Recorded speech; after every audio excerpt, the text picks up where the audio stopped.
Hello everyone, मैं Vinu Verma Excel in Education channel में आप सभी का स्वागत करती हूँ। फ्रेंड्स, यहाँ पर आपकी जो तैयारी है वो आपकी यूजीसी नेट पेपर 1 और पेपर 2 एजुकेशन की होती है और इसी के साथ साथ हम असिस्टेंट प्रोफेसर यूपीएचईएससी, जीआईसी प्रवक्ता, यूपीएलटी ग्रेड, इन सब परीक्षाओं की भी तैयारी करते हैं और आपकी जीएस के पोर्शन को मैं यहाँ कवर कराती हूँ। ठीक है, तो एजुकेशन विषय आपका कंप्लीट यहाँ करवाया जाएगा। आप चाहे पीजीटी की परीक्षा दे रहे हो या कोई भी एग्जाम दे रहे हैं, तो इस तरह से यूजीसी नेट की भी तैयारी हम साथ में करते हैं। तो यहाँ पर आज की इस वीडियो में मैं बात करूँगी कि जीएस के जो भारतीय राज व्यवस्था और शासन मतलब इंडियन पॉलिटी के कैसे जो है क्वेश्चंस बने थे, प्रीवियस ईयर क्वेश्चन में कौन कौन से प्रश्न आपसे पूछे गए। तो पीवाईक्यूज को हम यहाँ डिस्कस करेंगे। 2008 से लेकर 2020 तक जो भी परीक्षाएं हुई हैं, कौन कौन से सवाल बने हैं, तो उससे आपके एक टॉपिक भी पता लग जाएगा, आपको पैटर्न का भी अंदाजा हो जाएगा कि आयोग के द्वारा कैसे प्रश्न पूछे जाते हैं। कल की एक वीडियो में मैंने आपको बताया था कि स्ट्रेटजी क्या होनी चाहिए, आपको कैसे पढ़ना है, क्योंकि यहाँ पर 40 सवाल 30 सवाल ऐसे आते हैं। मतलब जीआईसी प्रवक्ता में 40 सवाल पूछे जाते हैं, एलटी ग्रेड में 30 सवाल।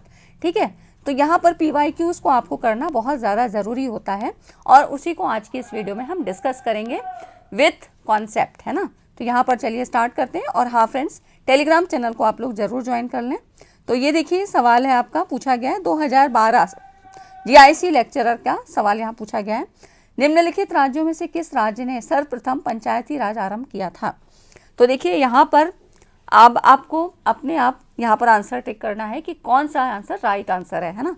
तो ये देखिए राजस्थान राज्य के नागौर जिलों में हुआ था और उस समय प्रधानमंत्री कौन थे, तो जवाहरलाल नेहरू जी थे। ठीक है, तो यहाँ पर जवाहरलाल नेहरू जी थे और ये कब का समय था, तो 2 अक्टूबर 1959, है ना।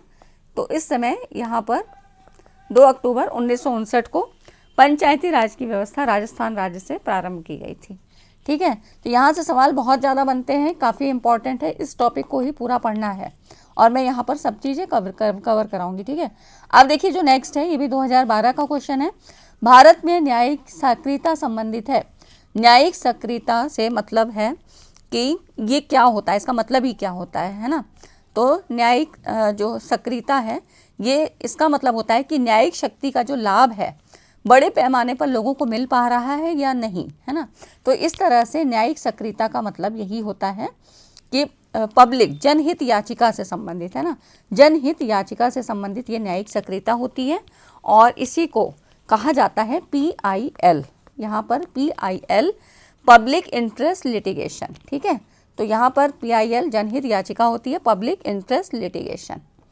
ठीक है, तो PIL इसको कहते हैं, है ना। तो आप जो भी इम्पोर्टेंट लगे आप नोट कर सकते हैं।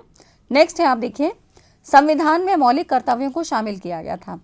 तो देखिए मौलिक कर्तव्यों को जो शामिल किया गया था ये सरदार स्वर्ण सिंह समिति की सिफारिशों पर यहाँ पर शामिल किया गया था। कब किया था, तो 42वें संविधान संशोधन, ये जो 42वां संविधान संशोधन था ना, ये जो है आपका 1976 में हुआ था। ठीक है, तो 42वां संविधान संशोधन 1976 में हुआ था और सरदार स्वर्ण सिंह समिति की सिफारिशों पे, और इसी में 10 मूल कर्तव्यों को जोड़ा गया था। ठीक है, तो 10 मूल कर्तव्य उस समय यहाँ पर सबसे पहले तो 8 बनाए गए थे, उसके बाद जब इस समिति की सिफारिशों पे 10 मूल कर्तव्यों को रखा गया था। कौन से इसके भाग थे और किस उसमें था, तो देखिए भाग यहाँ पर जो मौलिक कर्तव्यों का है 4 का के 51 का में। ठीक है, इस तरह से ये आपको याद रखना है ना। तो इस तरह से सवाल आपसे पूछे जा रहे हैं और ये काफ़ी इंपॉर्टेंट टॉपिक है। तो इन टॉपिक से आपको पता लग जाएगा कि ये टॉपिक आपको पूरा पढ़ना है। ज़रूरी नहीं कि यही क्वेश्चन रिपीट हो, लेकिन टॉपिक आपका वही रहेगा। तो इस तरह से सारे सवाल आपसे पूछे जा सकते हैं। नेक्स्ट आप देखो जो अगला क्वेश्चन है, निम्नलिखित में से कौन सा सहभागी लोकतंत्र की सही विशेषता नहीं है। अब देखिए आयोग के द्वारा जो प्रश्न पूछे जाते हैं ना, इनकी थोड़ी सी वर्डिंग को चेंज कर दिया जाता है। जैसे कि सहभागी लोकतंत्र, अब इसका मीनिंग आपको पता होना चाहिए कि सहभागी लोकतंत्र मतलब क्या होता है कि इसमें शक्तियाँ जनता में निहित होती हैं, है ना, जनता का, जनता के लिए, जनता के द्वारा। ठीक है, तो इसमें क्या होता है कि शक्तियाँ जो हैं वो जनता में निहित होती हैं, ना कि किसी व्यक्ति या संस्था के पास होती हैं। तो सहभागी लोकतंत्र की सही विशेषता नहीं है, ये भी आपको ध्यान देना है कि यहाँ पर जो फोकस कर रहा है ना नहीं शब्द पे है। तो इसमें जो शक्तियों का केंद्रीकरण है, ठीक है, ये चीज़ यहाँ पर विशेषता इसकी नहीं है, क्योंकि जनता के लिए है तो शक्तियों का केंद्रीकरण, मतलब किसी एक के पास शक्तियों का जो है पूरा उसके पास पावर नहीं होगी। ये जनता के लिए, क्या सही है क्या गलत है ये जनता के लिए होगा, ठीक है। तो इस तरह से सवाल आपसे पूछे जाते हैं। नेक्स्ट आप देखो, ये 2015 में सवाल पूछे गए थे जीआईसी लेक्चरर में। निम्नलिखित में से कौन संविधान सभा के अध्यक्ष थे, ठीक है।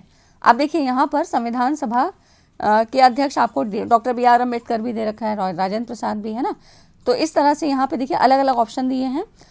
और कभी देखिए यहाँ पर आपको स्थायी या अस्थायी आपने नहीं पूछा है। ऐसे सवाल कई बार मेंशन करके पूछता है कि स्थायी अध्यक्ष के बारे में बात हो रही है या अस्थायी अध्यक्ष के बारे में बात हो रही है।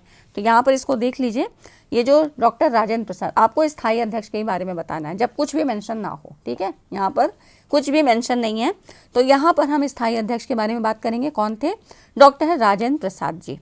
9 दिसंबर 1946 को, 9 दिसंबर यहाँ पर 1946 को क्या हुआ था? संविधान सभा की प्रथम बैठक की अध्यक्षता हुई थी। किसने की थी? तो अस्थायी अध्यक्ष डॉक्टर सच्चिदानंद सिन्हा ने की थी, ठीक है। तो इस तरह से अगर अस्थायी अध्यक्ष की बात की जाएगी तो कौन थे? डॉक्टर सच्चिदानंद सिन्हा, और स्थायी अध्यक्ष के रूप में डॉक्टर राजेंद्र प्रसाद। तो यहाँ पर ये चीज़ें आपको थोड़ा सा ध्यान देके पढ़ना है। अगला क्वेश्चन देखिए, पंचायती राज से मैंने कहा सवाल आपसे पूछे ही जाते हैं। निम्नलिखित में से कौन सा भाग पंचायती राज की 3 स्तरीय व्यवस्था के अंतर्गत नहीं आता है? तो यहाँ पर देखिए, जो इसमें पंचायती राज की 3 स्तरीय व्यवस्था थी, 3 स्तरीय व्यवस्था, जिसको त्रिस्तरीय व्यवस्था कहते हैं, तो ये दी थी बलवंत राय मेहता ने। अब आपसे सवाल ऐसे भी पूछा जा सकता है कि जरूरी नहीं कि आपके स्तरों के बारे में ही पूछा जाए, किसने सिफारिश की थी, कब की थी? तो ये बलवंत राय मेहता ने, यहाँ पर बलवंत राय मेहता समिति ने की थी, ठीक है। तो इन्होंने की थी इसकी सिफारिश त्रिस्तरीय व्यवस्था 3 स्टेज की, ठीक है, 1957 में। और यहाँ पर जो इन्होंने 3 स्तर बताए थे, जिला स्तर, ब्लॉक स्तर और ग्राम स्तर, कौन सा इसमें नहीं है? तो ये तहसील स्तर ये नहीं है, ठीक है। ये वाले आपके 3 स्तर बताए गए थे, ठीक। ये भी जिला स्तर, ग्राम स्तर और ब्लॉक स्तर, तहसील स्तर की बात इसमें नहीं की गई थी। तो आपका राइट आंसर ये वाला हो जाता है ना, क्योंकि नहीं पूछ रहा है, ठीक। नेक्स्ट देखो, आपका क्वेश्चन है, भारतीय संघीय प्रणाली की निम्नलिखित विशेषताओं में से कौन सी नहीं है?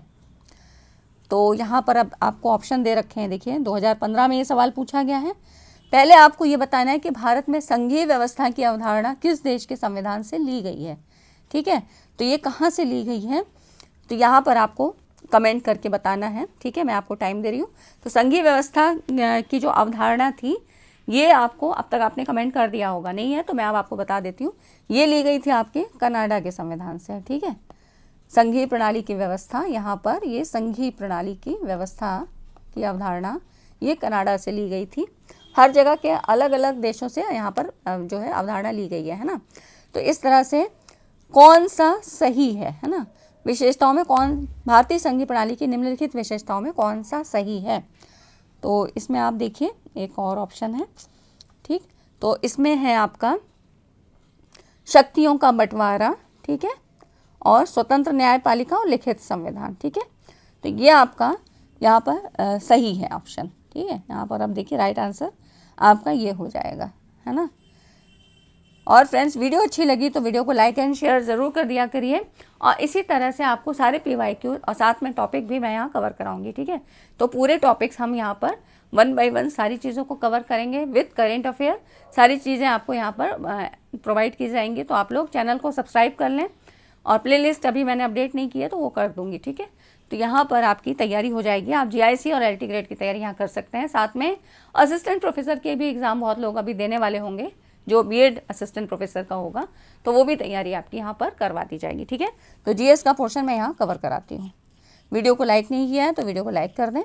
नेक्स्ट है, नियंत्रक और महालेखा परीक्षक द्वारा की गई टिप्पणियों पर उचित कार्रवाई करने की मूल जिम्मेदारी निहित है, तो किसमें है? तो ये है संसद में, ठीक है। यहाँ पर जो मूल जिम्मेदारी है ये आपकी संसद में निहित होती है राष्ट्रपति के द्वारा। और कौन सा अनुच्छेद है? तो देखिए अनुच्छेद जरूर याद होना चाहिए। ये जो महालेखा परीक्षक का है, नियंत्रक और महालेखा परिषद, ये है 151(1), ठीक है। अनुच्छेद इसका 151(1) राष्ट्रपति के द्वारा संसद के दोनों सदनों के समक्ष यहाँ पर प्रस्तुत किया जाता है, ठीक, मतलब ये जो है आपका संसद के दोनों सदनों में, है ना। नेक्स्ट आप देखो, अभी क्योंकि हम खाली क्वेश्चन पैटर्न्स आपको दिखा रहे हैं, अब हम एलटी ग्रेड की कुछ क्वेश्चंस को लेते हैं। यहाँ पर देख लीजिए, और हर दिन मैं आपको 15-20 क्वेश्चन ऐसे कराऊंगी, क्योंकि बहुत ज़्यादा वीडियो लंबी हो जाती है ना, तो वो चीज़ें फिर याद भी नहीं रहती हैं और बोरिंग टाइप हो जाती हैं, ठीक है। नेक्स्ट आप देखो, भारत के राष्ट्रपति पर महाभियोग चलाने के लिए कम से कम कितने दिन की पूर्व सूचना आवश्यक है। तो देखिए ये जो है आपको आता भी होगा, इजी क्वेश्चन है, ये एलटी ग्रेड 2018 में क्वेश्चन आया था। तो ये है 14 दिन, 14 दिन पूर्व क्या होता है, लिखित सूचना देना आवश्यक होता है, ठीक है। तो ये राष्ट्रपति पर महाभियोग चलाने के लिए 14 दिन पहले यहाँ पर बताना पड़ता है। अगला है क्वेश्चन, देखिए ये सब एलटी ग्रेड वाले क्वेश्चन है। भारत में किसी राज्य के राज्यपाल को पद और गोपनीयता की शपथ कौन दिलाता है। तो ये है राज्य के, यहाँ पर देखिए, उच्च न्यायालय का मुख्य न्यायाधीश, ठीक है, अनुच्छेद 159 के अनुसार यहाँ पर। और अगर वो उस समय अनुपस्थित हैं तो जो वरिष्ठ न्यायाधीश होंगे वो दिलाएंगे, ठीक है। तो ये हो जाता है। नेक्स्ट आप देखो, हमारे संविधान के किस भाग में पंचायती राज के 3 सोपानों की व्यवस्था का विवेचन किया गया है। अब देखिए ये जो है ना भाग 9, ठीक है, यहाँ पर भाग 9 में पंचायती राज के 3 सोपानों की व्यवस्था।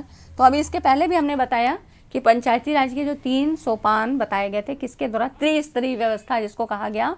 तो ये 3 लेवल की व्यवस्था थी, बलवंत राय मेहता समिति के आधार पे थी, और यहाँ पर भाग 9 में इसमें किया गया था। भाग 9 के अनुच्छेद, यहाँ पर अनुच्छेद की भी बात कर लेते हैं, 243 से, यहाँ पर 243 से 243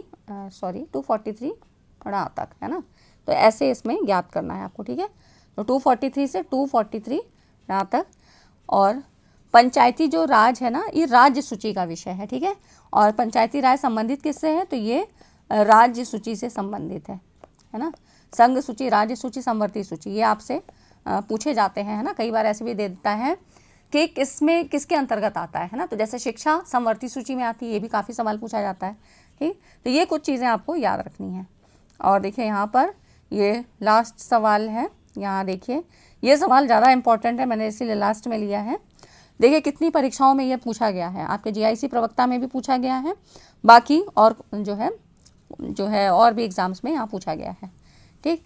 तो ये कह रहा है भारतीय संविधान का कौन सा भाग संविधान की आत्मा कहलाता है। आप देखिए यहाँ पर जो है ना, भारतीय संविधान का जो प्रियम्बल है, प्रस्तावना, उद्देशिका जिसको कहते हैं, ये जो है संविधान की आत्मा कहलाता है। अब ये सवाल आपसे 2 तरीके से पूछा जा सकता है। अगर सवाल आपसे बनता है डॉक्टर BR अम्बेडकर के संदर्भ में पूछा जाए, तो यहाँ पर अगर क्वेश्चन ऐसे पूछा जाए कि डॉक्टर BR अम्बेडकर का नाम आपको दे दिया जाता है और फिर पूछता है कि संविधान की आत्मा का संबंध किससे है, तो उसमें उस केस में आपको आंसर डी देना होगा, ठीक है। ये राइट आंसर हो जाएगा। कब, जब डॉक्टर BR अम्बेडकर की बात होगी, ठीक है। तो इस तरह से ये आपके सवाल में ये चीज़ें थोड़ा सा ध्यान है। संविधान की आत्मा, वो इन्होंने कहा था, संवैधानिक उपचारों के अधिकार को इन्होंने संविधान की आत्मा कहा था, ठीक है। और जब नॉर्मल भारतीय संविधान की बात होगी तो प्रियम्बल, प्रस्तावना, उद्देशिका, इसको कहा जाता है। तो प्रस्तावना से सवाल आपके बहुत पूछे जाते हैं। नेक्स्ट टाइम जब हम पूरा करेंगे तो क्वेश्चन के माध्यम से सारी चीज़ों को कवर करेंगे, उससे आपको चीज़ें याद हो जाएंगी, पैटर्न भी पता लगेगा और चीज़ें आपको एकदम याद हो जाएंगी, ठीक है। तो आज की वीडियो में बस इतना ही, और वीडियो अच्छी लगी तो वीडियो को लाइक एंड शेयर करिएगा। मिलते हैं नेक्स्ट वीडियो में, तब तक चैनल पे बने रहें। और हर दिन शाम को आपको 6-7 बजे के बीच में ही आपको यहाँ वीडियो मिल जाएगी। कभी कभी लेट हो जाता है या कभी नहीं बन पाती है, तो उसके लिए कोई बात नहीं है, लेकिन आपको मैं कोशिश करूँगी कि सारी चीज़ें ऐसे आपको कवर करा दूँ, ठीक है। तो मिलते हैं नेक्स्ट वीडियो में। वीडियो अच्छी लगी तो लाइक एंड शेयर करिएगा। Thanks for watching this video.